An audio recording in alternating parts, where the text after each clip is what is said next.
The rain fell like needles, slicing through the night sky over downtown Manhattan.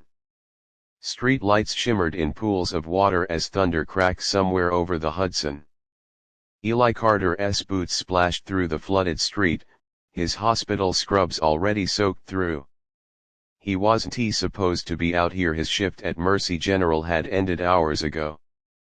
But life as a single dad rarely went according to plan.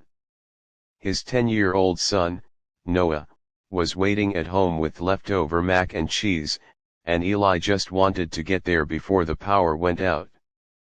That's when he saw it, headlights, half submerged, flickering weakly at the edge of the bridge.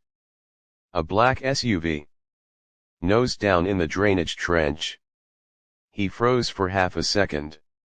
The rain was deafening. No one survives that, he muttered to himself. But then he saw the faint outline of a hand slamming against the glass. Damn it! Eli dropped his bag, ran. The water was up to his knees, icy, pulling. He fought his way toward the vehicle. The window was cracked, the driver gasping for air, his shirt stained dark with something that wasn't rain. Eli yanked on the door, it wouldn't budge. Hold on. He shouted over the storm. I'm a nurse, I've got you.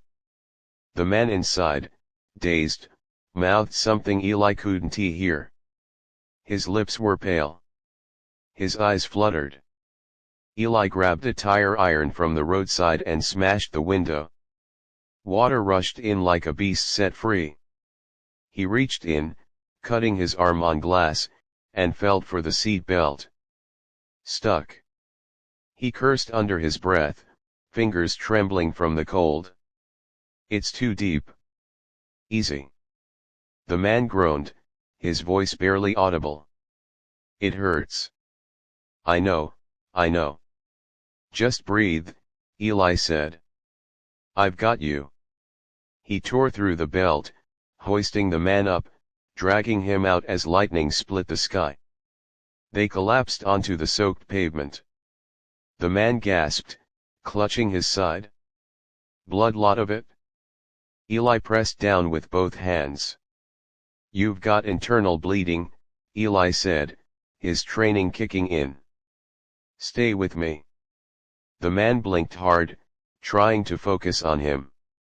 Who are you? Eli Carter. Nurse. You're lucky I'm too stubborn to take a cab. The man let out a strangled laugh that turned into a groan.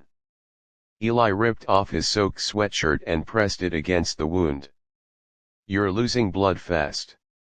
Help's on the way, the man whispered weakly, but his phone lay shattered nearby. No signal. No sirens. Just rain.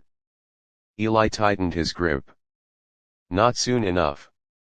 He positioned the stranger on his side to prevent aspiration, keeping pressure steady.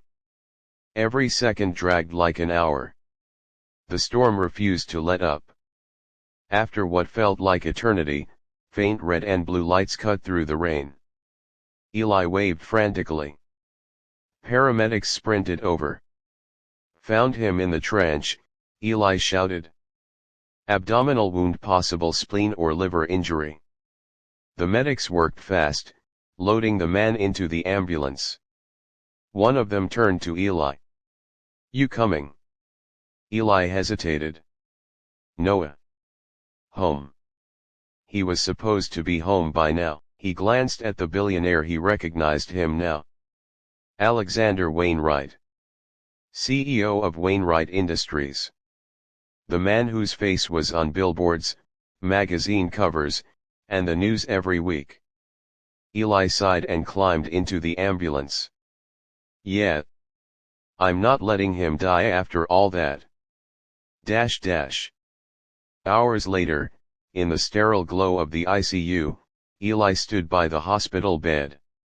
Wainwright was stable, breathing through an oxygen mask. The attending surgeon came by. Good work out there.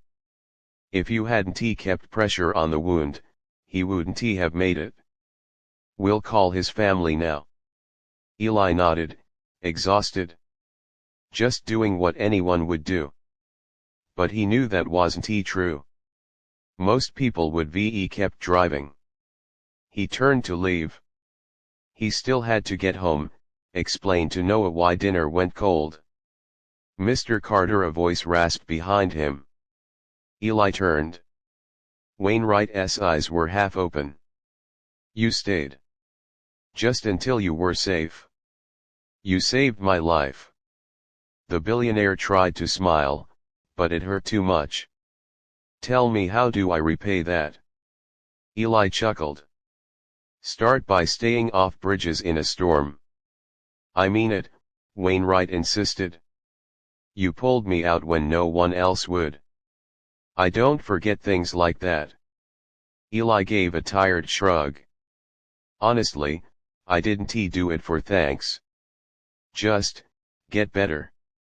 He started to walk away again when Wainwright's voice stopped him. "You said your name was Carter, Eli Carter." Eli paused. "Yeah. I've been looking for someone with that name for months." Eli frowned. "Me?" Wainwright nodded weakly. "My foundation's been reviewing proposals from small healthcare charities. There was one, Noah's Hands, run by a single father trying to fund a free clinic. I turned it down last week." Eli blinked. "That was me." For a moment, the only sound was the rhythmic beep of the heart monitor. Then Wainwright exhaled, half smiling through the mask. "Guess the universe didn't like my decision." Eli didn't know what to say. "Come back tomorrow," Wainwright said softly. "Let's talk about your clinic." Eli's throat tightened. He nodded once, quietly, and stepped out into the hallway. The rain had finally stopped. He looked through the hospital's glass doors at the soft dawn light washing over the city. Somewhere out there, Noah was probably still asleep on the couch, a half-eaten bowl of mac and cheese beside him. Eli smiled faintly and whispered to himself, "We made it, buddy."